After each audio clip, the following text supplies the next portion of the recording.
Have you ever had one of those nights where you close your eyes and nothing happens?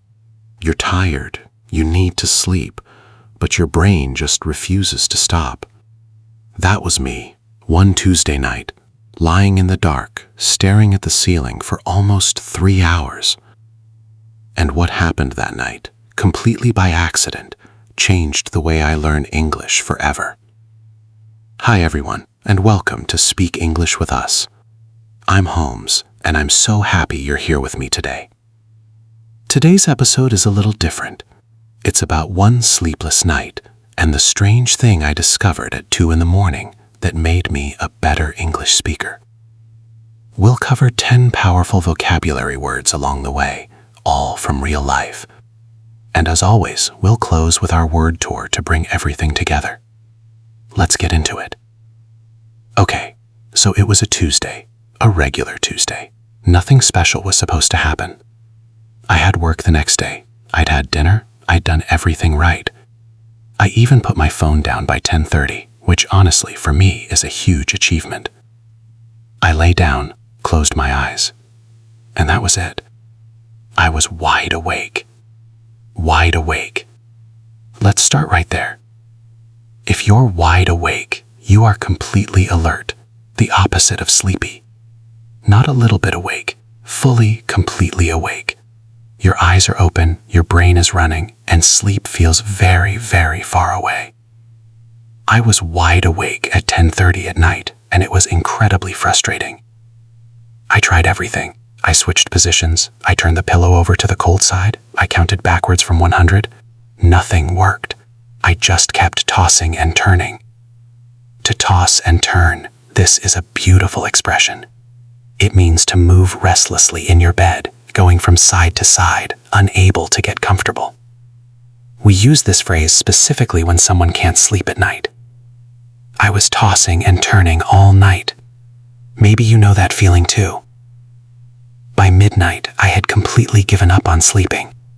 I just lay there, and I started to think. And the problem was, I couldn't stop. I was overthinking everything.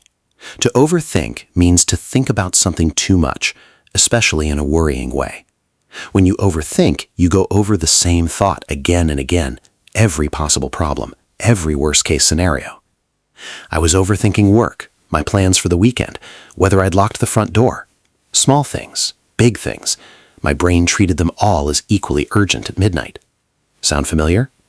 I hear this from English learners all the time. Did I use the right tense? Was that word correct? Did they understand me? That's overthinking your English, and it is exhausting. We'll come back to that. So there I was, wide awake, tossing and turning, overthinking everything. I felt completely restless. Restless. When you feel restless, you feel unable to stay still, unable to relax. It's a nervous energy you can't shake. And restless works for both the body and the mind. Your body is restless, you keep moving. Your mind is restless, you can't stop thinking. I felt restless all night. That was me. By 1 in the morning, I did something I almost never do. I got up, not to eat, not to watch TV. I just sat at my desk in the dark and opened my notebook, and I started writing. In English. I don't know why, honestly. I think I was just too tired to fight with my own brain anymore, so I decided to give it something useful to do. I started writing about my day. Small things. Today I had coffee. I walked to work. The sky was gray. Simple sentences. Imperfect sentences. And here's the thing. I stopped caring if they were perfect. It was 1 in the morning. I was exhausted. Exhausted. Completely and utterly tired. Not just in your body, but in your mind too. When you're exhausted, you have nothing left. No energy, no patience, no performance. And that, weirdly, was exactly what I needed. Because when you're exhausted, you stop trying to look good. You just write. You just speak. Your real English comes out. Not the textbook version, not the rehearsed version, the real one. I wrote for about 40 minutes, and somewhere in there something shifted. I stopped noticing my mistakes. I just kept going. The words came, slowly at first, then faster. And eventually, I looked up, and it was almost 2 in the morning. Eventually. Such a useful word. Eventually means at some point, after a long period of time. usually after effort or waiting. I eventually fell asleep. She eventually got the promotion. It has a sense of relief to it, like it took a while, but it happened. I eventually looked up and realized it was 2 a.m. I went back to bed, and this time I drifted off almost immediately. To drift off means to slowly and gently fall asleep. It's a soft, peaceful phrase. You don't crash into sleep, you drift, like a boat moving slowly away from the dock. I drifted off around 2 a.m. I love that image. The next morning, I woke up and read what I'd written. And it wasn't perfect. There were mistakes everywhere. Wrong verb forms, clunky sentences, words I wasn't sure about. But it was mine. It sounded like me, not like a textbook. Like me, Holmes, sitting alone at 1 in the morning, too tired to be afraid. And that's when something clicked. I had been waiting for the perfect moment to practice English, the right mood, the right energy, the right conditions, that there is no perfect moment. There is only the moment you have right now. That sleepless, restless, overthinking night, that was the moment I had. And I used it. My brain was too tired to be scared, too exhausted to care about mistakes, and that was a breakthrough. A breakthrough. This is one of my favorite English words. A breakthrough is a sudden, important moment of progress, when something finally clicks after a long period of struggle.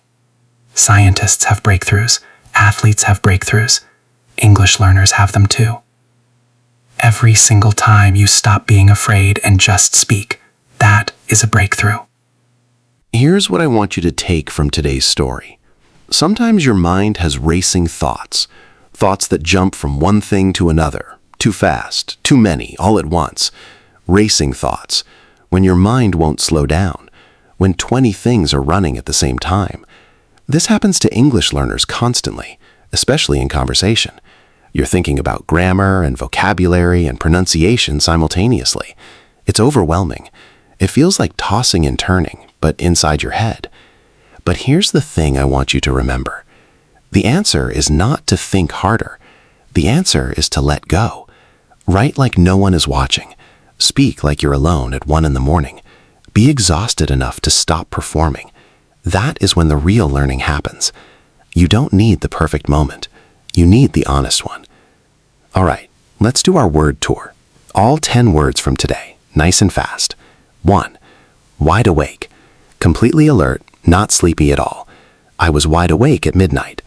2. Toss and turn. To move restlessly in bed when you can't sleep. I tossed and turned for hours. 3. Overthink. To think about something too much, usually in a worrying way.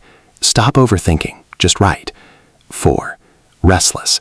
Unable to stay still or relax. I felt restless and anxious all night. 5.